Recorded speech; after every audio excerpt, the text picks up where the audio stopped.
I was halfway through brushing my teeth that morning when the explosion sent my dog into a panic, rattled every window, and knocked the toothbrush right out of my hand. I remember spitting out my toothpaste, wiping my mouth, and just standing there for a second, listening. Not a little pop.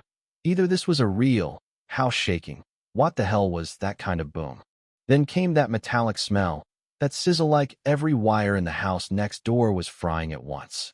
I walked out to the porch, still in my slippers, and just watched as smoke poured out of Karen's roof vents, curling up into the clear morning sky.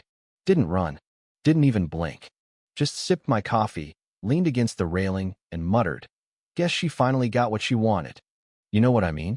But you've got to rewind a little to get why I was so damn calm. 3 months earlier, my solar system started losing juice. Not a lot. Just enough to set off that itch in the back of your mind, like something's not right. 18% drop, clear weather, panels spotless, no change in usage if you know me. You know I track that stuff to the decimal. See, I'm not your weekend tinkerer. I used to run an energy company before I retired, so if an amp sneezes, I know about it. Instead of calling for help, I ran a full audit myself. And what do I find? Somebody had tapped the main conduit from my solar shed clean, pro-level job, with a splice so sneaky it actually made me whistle. But here's the kicker. The extra current wasn't just disappearing. It was rerouted, right under my fence, toward Karen's place. Now, Karen is well, she's the local tornado in floral print. Self-declared queen of the HOA, master of the passive-aggressive sticky note, and apparently, world-class power thief. But I didn't charge over their yelling. I played dumb. Instead, I disguised a new monitoring system as a sprinkler valve and started logging her usage. At first, just lights, then appliances, but the greed, man, it crept in. Suddenly her AC runs around the clock. Then a hot tub. And then, of course, Rick, her husband. Picture every HOA husband stereotype rolled into one. Installs a Tesla charger, all courtesy of my panels. I had options, but I decided to have some fun.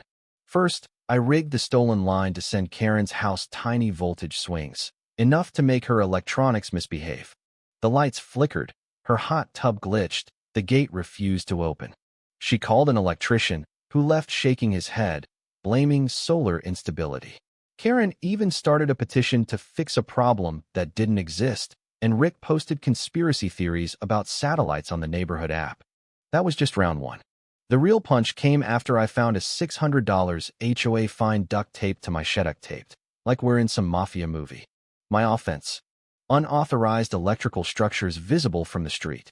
In other words, Karen weaponized the bylaws to punish me for not falling in line, even while she's siphoning my power. You want to play games? I'll show you games. So I started dialing up the chaos. Incremental surges, just enough to cook her circuits, but not set off alarms. Suddenly, appliances fail. Rick's fridge dies. Karen files complaints, blames everyone but herself. And then, I add a little twisted electromagnetic pulse noise generator. Every time she starts her hot tub, the walls sing. Neighbors start speculating about government experiments, 5G, even aliens. Karen calls a town meeting. I show up in a shirt that says, "Got power." Rick just glared. Then, Rick tries to get smart, installs a surge protector that does the opposite, amplifies the chaos. First explosion hits. Their home server cooks itself, blue smoke pouring out, drywall scorched. Fire trucks come. Karen is out front, screaming sabotage. I just sip my coffee, the soft hum of my perfectly legal, functioning solar setup behind me. But Karen, she can't quit. HOA sends out a community alert, warning about spontaneous combustion and unregulated solar installations, which is rich, considering the only unregulated thing in the neighborhood is her stolen hookup. Then she starts canvassing the block in this neon green blazer, heels clicking on the pavement, handing out energy policy forms like it's election season. When she shouts at me from the curb about new rules, I just grin and tell her my house isn't even under HOA jurisdiction. She freezes for a second, priceless. At this point, their electrical system is toast.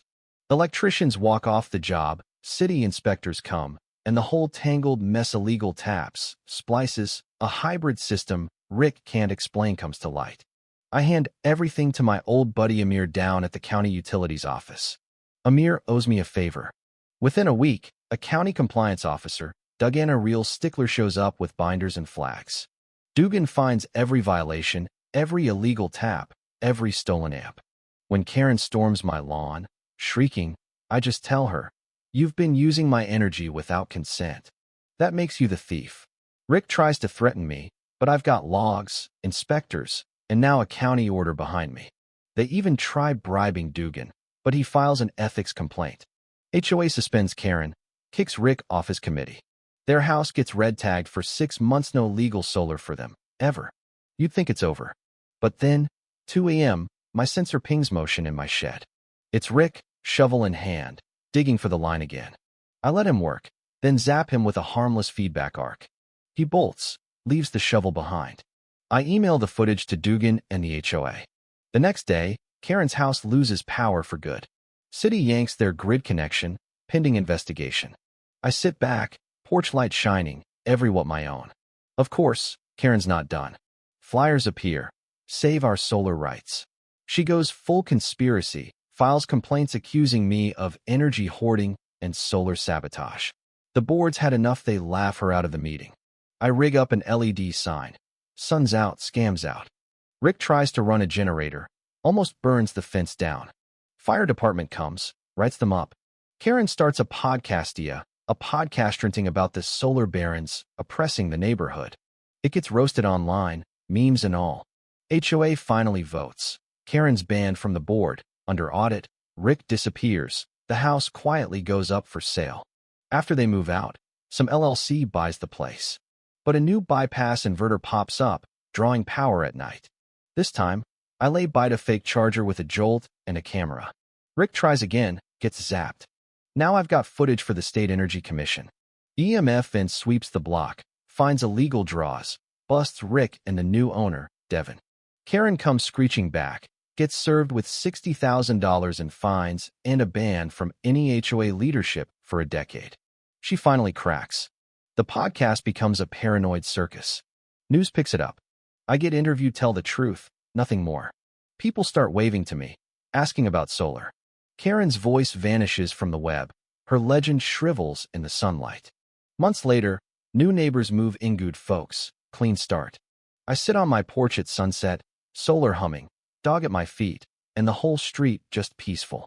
But if Karen ever comes back, let's just say, this time, I'll be ready and I won't need a warning shot.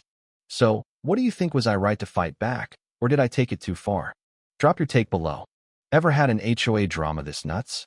I want to hear the wildest thing you've seen in your neighborhood. Let's see whose story tops this one.